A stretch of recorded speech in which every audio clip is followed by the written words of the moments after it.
Salut, c'est François, cofondateur de WeBloom. On se voit aujourd'hui pour la démonstration de notre audit des SERP. Pour ceux qui l'ont pas vu, on a déjà tourné et publié la vidéo démonstration de notre premier audit, qui est l'audit sémantique, aussi appelé audit de mots-clés, qui permet vraiment la récolte, le cleaning, le rattachement de tous les mots-clés stratégiques à des personas, à des objectifs. Ça, c'est la première étape et on mettra le lien de la vidéo en description et je vous enjoins à aller le voir. Une fois qu'on a fait ça, on passe à l'étape qui nous intéresse aujourd'hui, qui est l'audit des SERP. Alors, c'est quoi une SERP? Une SERP, c'est un acronyme anglais qui signifie Search Engine Result Page. C'est tout simplement la page de résultats Google qui apparaît quand vous tapez une requête. Ce qui va être hyper important pour comprendre et commencer à faire des stratégies, c'est d'aller scraper toutes les SERP, donc toutes les pages de résultats Google pour chacun des mots-clés qu'on aura récoltés dans l'audit sémantique. Donc nous, ce qu'on fait à l'échelle, automatiquement chez WeBloom, grâce aux API, comme notamment SERP API, on va scraper le top 100 de chacun des mots-clés, donc des 500, 2000, 4000 mots-clés qu'on aurait définis dans l'étape 1, c'est-à-dire l'audit sémantique. Une fois qu'on a fait ça, première étape hyper importante, on va aller essayer de raccrocher chaque mot-clé à une intention de recherche. Pourquoi on fait ça? C'est parce que, en fait, derrière chaque mot-clé se cache une intention de recherche. Moi, si je cherche meuble d'occasion, je vais peut-être taper meuble d'occasion pluriel. Vous allez peut-être taper meuble d'occasion. On va avoir chacun une manière différente de taper la même intention de recherche. Donc la première étape de notre audit automatisé des SERP, ça va être de automatiquement raccrocher tous les mots-clés secondaires, c'est-à-dire qui en fait se cachent derrière la même intention de recherche, à un seul mot-clé. Vous voyez où je veux en venir. L'étape évidemment suivante quand on fera les recommandations éditoriales, ce sera évidemment de définir un mot-clé principal, qui sera le mot-clé qui sera dans les titres, dans les H1, et des mots-clés secondaires, qui seront des mots-clés qui nous serviront vraiment à définir un champ sémantique et à vraiment faire les recommandations sur tout le contenu. Donc là, par exemple, pour meuble d'occasion, c'est très clair. On a 49 variantes, finalement, de la même intention de recherche. Voilà. Donc, vente de meubles d'occasion, meubles à vendre. Tous les gens qui tapent ça, en fait, ont la même intention de recherche et c'est la même SERP que Google montre pour chacune des intentions. Donc ça, c'est vraiment la première étape.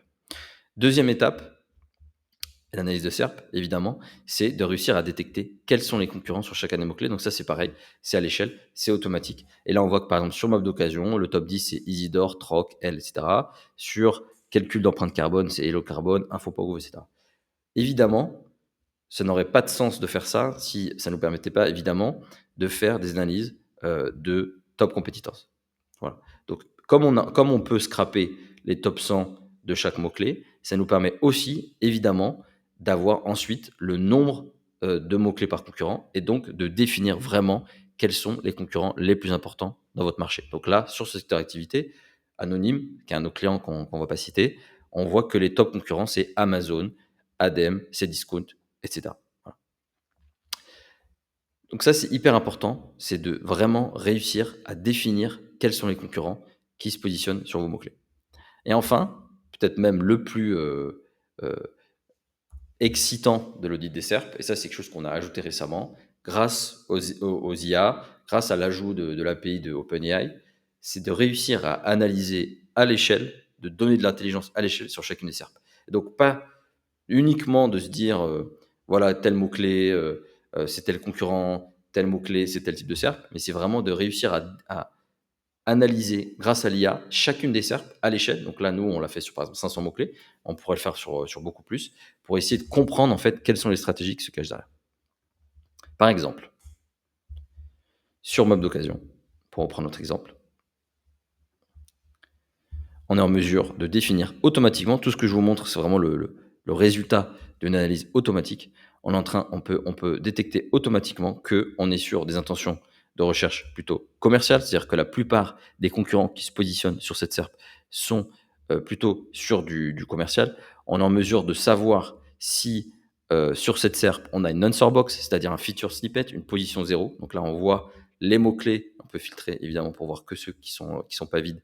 On voit tous les mots-clés où il y a une feature snippet, tous les mots-clés où il y a une position 0. Ça, c'est hyper important parce que ça a un impact très fort sur tout le clic. Ou à contrario, je veux voir tous ceux qui n'ont pas de position 0, parce que c'est ceux-là qui vont m'intéresser. Pourquoi? Parce que je sais que le taux de clic va être plus élevé parce qu'il n'y a pas la feature snippet qui prend toute la place là-haut. Je veux voir toutes les SERP qui contiennent ou pas un Google My Business. Celles qui concernent, qui ont un Google My Business, on va se dire a priori, bah, c'est des requêtes plutôt navigationnelles. Toutes celles qui contiennent ou pas un knowledge graph avec des marques, toutes celles qui contiennent ou pas du Google Actu, des top stories, donc ça c'est des requêtes vraiment, on va dire fraîches, qui peuvent m'inspirer moi dans ma création de blog. Toutes les SERP qui contiennent de la vidéo, des images, voilà, donc on peut aller vraiment dans un degré d'analyse de la SERP très fort et également enrichi par l'IA. Quelque chose qui est très intéressant aussi qu'on a rajouté assez récemment, c'est grâce à l'IA de pouvoir détecter la sémantique principale, donc voilà, vraiment les mots qui sont le plus utilisés dans la SERP, les entités, voilà, donc les marques, les pays, les villes qui sont le plus utilisées dans la SERP, et enfin les marketing patterns. Donc ça, c'est vraiment quelque chose qui nous va nourrir ensuite nos briefs. C'est par rapport à la SERP, quels sont les points les plus importants, voilà, les biais cognitifs, les, heu, les selling points, voilà, les arguments de vente les plus utilisés dans la SERP pour chacun des mots-clés. Ça, c'est hyper important. Ça va nous permettre vraiment de commencer ensuite à définir pour chacun des mots-clés une stratégie de contenu.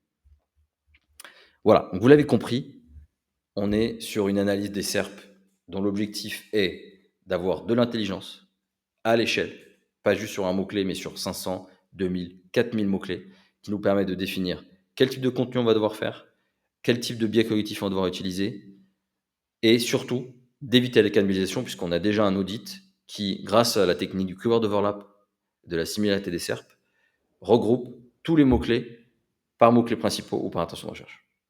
Cette étape d'audit SERP, qui suit du coup l'audit sémantique qu'on vous a présenté dans la vidéo précédente, c'est vraiment la base, le fondement de tous les audits qui vont suivre derrière, sur lesquels on fera aussi des vidéos, l'audit de recommandation éditoriale, l'audit backlinks et l'audit UX.